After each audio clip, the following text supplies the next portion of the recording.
Hi everyone, book review at the moment. I finished Pride and Prejudice and Mistletoe last night by Melissa de la Cruz. This was sent to me by a lovely lady from the Magical Kingdom of Readalot page over on Facebook. Thank you very much. And so I quickly read this. It's just over 200 pages, so not huge. And I have to say, most people will know I'm not a great Jane Austen fan. Having been made to study 3 of her books for my GCSE English, I really grew to despise her. I didn't like her stories, didn't like her characters, didn't like her writing. So this is the first book that I've ever read that is based on one of those. You know, I keep looking at Pride and Prejudice and zombies. I haven't quite got around to it because I'm not a big zombie person. So having been sent this one, I was kind of like, okay, aware of where this was heading.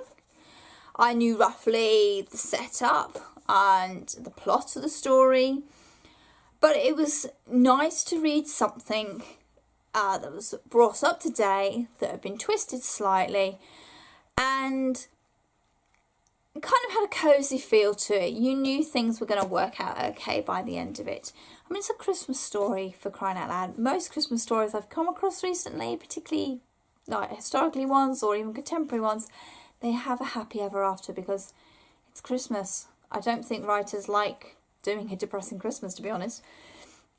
So there we go. So I read this. Didn't take me long. I have to say I did enjoy it. It was very light, very fluffy, very cosy, very easy to read, slightly predictable, but then, like I say, it's based on Pride and Prejudice, and so you should know roughly where it's going to go.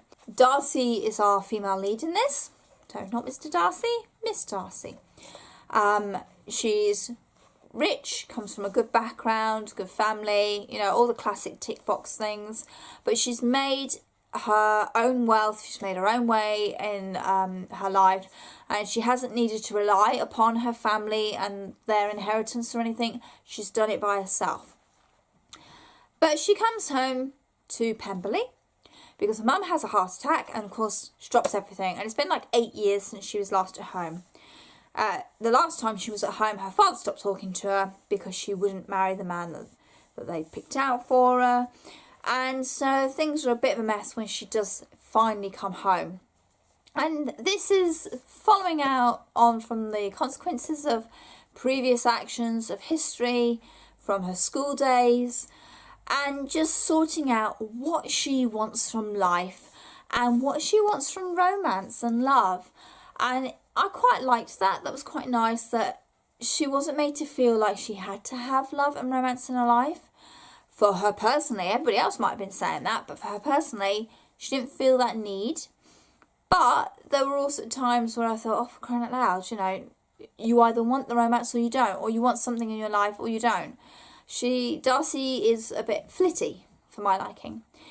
There's a huge aspect in this story where one of our romantic leads used to tease our main character at childhood.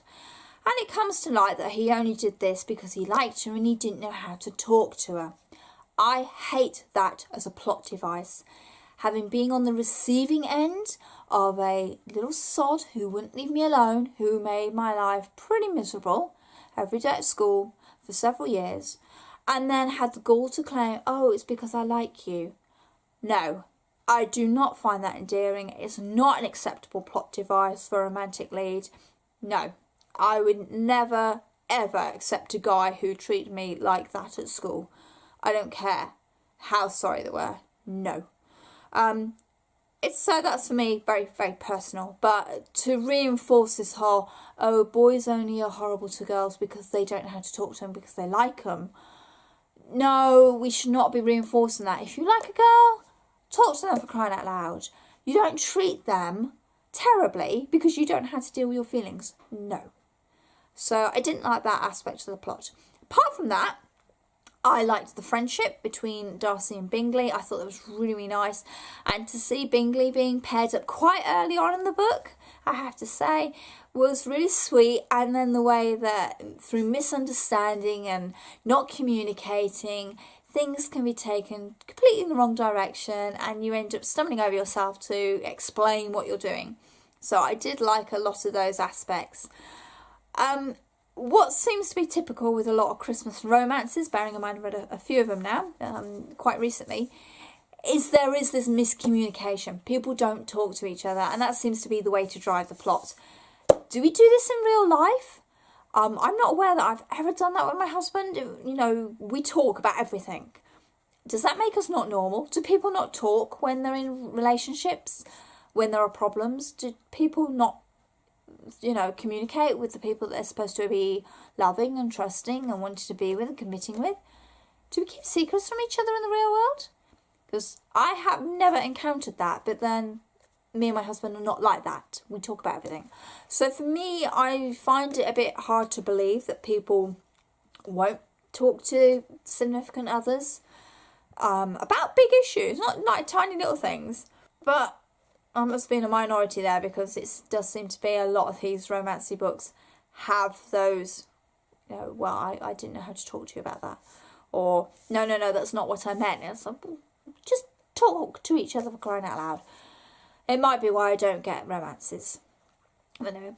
But I have to say, Pride and Prejudice and Mistletoe, if you like Pride and Prejudice, you'll probably enjoy this. If you like cosy, gentle reads with a bit of romance in them, you'll like this.